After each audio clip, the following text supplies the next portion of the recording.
Assalamualaikum warahmatullahi wabarakatuh. Selamat malam ya brother-brotherku semua nih ya. Oke. Bagaimana nih keadaan kalian di malam hari ini? Semoga kalian dalam keadaan sehat semua ya. Dan saya doakan buat kalian sukses semua. Amin. Mantap jiwa ya.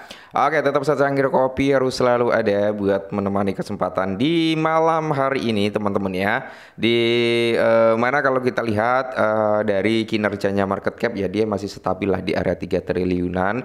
Terus kalau kita lihat indeksnya altcoin dia berada di area 17 dan Fair and Greed Index berada di area 55. Mantap ya. Untuk Bitcoin malam hari ini ya dia berada di area 96.800-an dan semoga saja ya menjelang malam semakin malam teman-teman ya harga Bitcoin semoga saja bisa kembali lagi breakout teman-teman sampai di area 96.000 sampai di area 97 sampai 100 ribuan lah, amin, mantap ya. Dan kalau kita lihat kinerja dari beberapa altcoin, yes, bisa kalian lihat sendirilah ya malam hari ini itu didominasi dengan warna merah merona-rona alias maronta-ronta. Nah, untuk Bitcoin dominance bro ya kayaknya dia mau nguat lagi nih ya. Apakah akan menyentuh di area 60 ribuan? Oke. Ya, kalau kita lihat bersama-sama sih sebenarnya di sini untuk Bitcoin dominance masih strong banget ya dia untuk mengalami apa ya? Tren naiknya gitu bro ya. Dia masih sangat-sangat strong, makanya di sini kita belum bisa berharap terlalu lebih lah ya terhadap kinerjanya altcoin karena ya masih dibatasin juga oleh si Bitcoin dominance ini bro ya. Nah, dia setelah menyentuh di area support di sini ya bro ya, dia mantul lagi. Nah, apakah next targetnya daripada Bitcoin dominance itu di area 65.000? Kalau sampai dia di area 65.000 bukan 65.000 ya, 65 persenan ya otomatis kita perlu bersabar agak panjang lagi nih terhadap altcoin bro ya. Karena ya itu tadi pergerakan Bitcoin dominance, price-nya Bitcoin sama indeksnya altcoin itu sangat-sangat berpengaruh ya.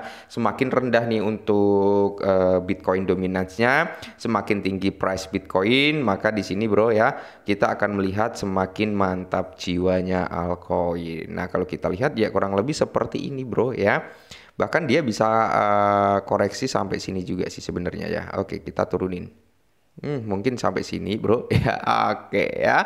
Lah kita lihat saja bro dalam time frame 4 jamnya ya dia masih sangat bullish sebenarnya ya bro ya. Dia bisa naik lah ya sampai di area 65 kayaknya ya. Hati-hati aja yang udah profit dari altcoin, silakan nikmatin profit kalian terlebih dahulu karena kita belum bisa berharap terlalu lebih terhadap altcoin mengingat Bitcoin dominance ini masih tinggi. Oke. Dan di sini teman-teman ya komunitas Shiba Inu itu membakar sekitar 284 juta token dalam 24 jam terakhir. Nah, apa yang terjadi gitu? Nah, sebenarnya dari komunitas Shiba Inu ini masih sangat-sangat solid teman-teman ya, terbukti ya kontribusi dalam pembakaran ya itu cukup tinggi di mana ada sekitar 284 juta lah ya dalam 24 jam terakhir. Oke. Nah, data pembakaran daripada Shiba Inu terbaru nih telah mendorong pandangan yang sangat bullish terhadap prospek jangka panjang harga daripada Shiba ya karena 248 juta token telah dimusnahkan. Nah, di sini kalau kita lihat bro, ini dalam time frame 4 jam ya. Jadi kalau kita lihat untuk kinerja daripada Shiba Inu ya, ini dalam time frame 4 jamnya. Oke. Dia bisa dikatakan ya bermain di zona inilah ya. Oke, bentar bro, kita ambilkan sedikit gambaran aja ya. Oke, dia bermain-main di sekitar zona sinilah bro ya. Oke ya, seperti ini. Nah, naik turun kayak gini bro ya. Setelah dia menyentuh di area line batas bawah gitu kan, dia naik lagi, mantul lagi. Nah, jadi kalau kita gambarkan kurang lebih seperti ini. Kemana arah daripada Shiba Inu selanjutnya? Oke, jadi sebentar bro. Oke, mana ya? Kita pakai ini aja. Oke, nah dari Shiba Inu kan di sini ya kan, dia turun nih koreksi sampai sini. Oke, dia naik lagi ke sini bro ya. Terus dia, waduh, naik lagi ya kan. Sorry ke sini. Nah, dia turun lagi ke sini bro. Nah, dia sini. Apakah dia akan koreksi sampai sini? Ya kan, bisa aja bro, bisa aja ya kan. Langsung bisa breakout lagi juga bisa bro. Nah seperti itu ya, kemungkinan besar sih kalau saya lihat ya, trennya ini udah mulai ada sedikit penurunan gitu bro ya. Jadi kalau kalian memang udah profit daripada Shiba Inu ini dalam time frame 4 jam yo ya, mungkin next targetnya bro ya, dia bisa koreksi sampai di kisaran harga ini. Oke ya, sini bro ya, di area 12.7. Kalau dia mau koreksi habis itu dia bisa breakout kembali bro ya, sampai di kisaran harga ya 13, sampai di kisaran harga sini tertingginya mungkin di area 14. Mungkin nanti kalau kalian melihat Shiba Inu di kepala 13, kalian bisa TP terlebih dahulu, atau kalian nanti nih bisa serok juga nih di harga kisaran sini ya, di kepala 12.8 atau di area 12 pas di situ ada zona demand juga bro ya, yang dimana ini akan memperkuat recover atau breakout daripada Shiba Inu, tapi dalam time frame 4 jam. Nah 4 jam ini bisa terjadi dalam hitungan hari ya, sehari, 2 hari, or 3 hari. Kalau time frame daily itu bisa berhari-hari, berminggu-minggu juga teman-teman ya, bahkan sebulan juga bisa ya kan. Semakin tinggi time frame-nya maka akan semakin lama terkonfirmasinya, kurang lebih seperti itu bro ya.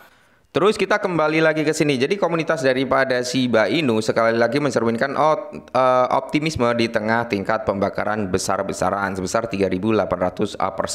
Yang tercatat pada hari Kamis, Metric on Chain telah mengungkapkan bahwa 280 juta Shiba hancur dalam 24 jam terakhir, yang dimana menunjukkan prospek bullish untuk prospek harga jangka panjangnya. Jadi kalau untuk jangka panjangnya sih memang Shiba Inu masih ada harapan untuk bullish moment gitu ya kan. Tapi untuk jangka pendeknya kita bisa memanfaatkan dengan sistem scalpingan. Seperti yang kita lihat dari trading view, kita masuk di kepala 12 ya kan. Nanti jual di kepala 14 atau di area kepala 13 dan seterusnya gitu bro ya. Nanti turun kita masuk lagi gitu. Makanya saya sering mengingatkan buat teman-teman semua ya, jangan 100% kalian set harga di area yang kalian tentukan. Tapi ya bagilah ya, 30% or 50% kalian set di harga yang kalian tentukan, dan sisanya bisa buat scalpingan. Nah, di sini menurut Shipking juga bro ya. Jadi target daripada breakout Shiba Inu atau formasi berada di sekitar kepala 17 dengan 40 di belakang koma. Target dan dukungan lainnya ada di bawah. Nah, jadi ini ya bro. Nah, kurang lebih kan gambarannya hampir sama dengan yang kita gambarkan tadi ya, dalam time frame 4 jamnya. Nah, kalau kita lihat target breakout daripada si Shipking ini bisa sampai di kepala 17 gitu bro. Padahal kalau kita lihat ya, untuk price-nya Shiba saat ini kan bermain-main gitu ya kan, di area 13, 12 gitu ya. Semisal dia koreksi sampai 12, kita menargetkan price-nya ya mungkin sampai di kepala 14 baru kita bisa sedikit-sedikit taking profit ya kan. Nah, kalaupun dia bisa breakout 26%, maka dia akan mencapai di kisaran harga 17 dengan 40 di belakang koma. Bahkan dari beberapa orang juga masih positif terhadap Shiba Inu teman-teman ya, yang dimana dia memprediksikan nih kenaikan daripada Shiba Inu kali ini ya kan, untuk mencapai di area all time high lamanya gitu kan. Nah ya semoga saja bro ya kinerja daripada Shiba Inu itu bisa bangkit lagi layaknya seperti kejayaan pada tahun 2021 ya kan. Tapi konteksnya gini bro, saat ini kan banyak sekali persaingan daripada sektor meme coin, dan banyak juga meme coin yang memang harganya masih sangat murah, supply-nya di bawah daripada Shiba Inu gitu kan, banyak bro ya. Tapi kalau kita berbicara tentang apa ya, bisa dikatakan dari fundamentalnya ya kan, dari segi use case-nya gitu ya, Shiba Inu ya bukan hanya sekedar meme coin untuk saat ini gitu kan. Dia udah mulai berevolusi nih dari meme coin menuju ke ranah token utilitas gitu bro ya. Jadi kalau untuk jangka panjangnya sih saya masih apa ya, masih saya tekankan ya sekitar 90% aman lah untuk Shiba Inu ya, spare-nya 10% gitu. Oke, mungkin ini dulu, semoga bermanfaat, tetap semangat dan salam cuan.